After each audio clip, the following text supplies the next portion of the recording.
Kebakaran hebat melahap rumah kayu milik Sudirman di Desa Rasuan, Ogan Komering Ulu Timur. Dalam peristiwa itu, 4 anak meninggal dunia. Menurut warga, api tiba-tiba membumbung dari bagian atas rumah dan cepat menjalar. Sekitar jam 11 lewat 10 malam, awal mulai api. Ini kemungkinan konsleting listrik paling. Karena tadi kabel listriknya putus.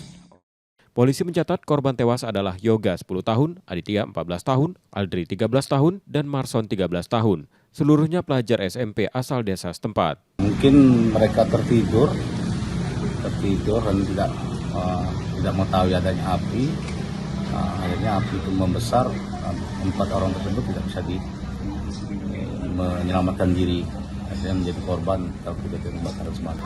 Iya, untuk menurut dari malam diamankan untuk jenazah para korban dibawa ke puskesmas. Mereka sudah meninggal dalam kebakaran tersebut. Hingga kini polisi masih melakukan penyelidikan untuk memastikan penyebab kebakaran. Setia Budi, Kompas TV, Ogan Komering Ulu Timur, Sumatera Selatan.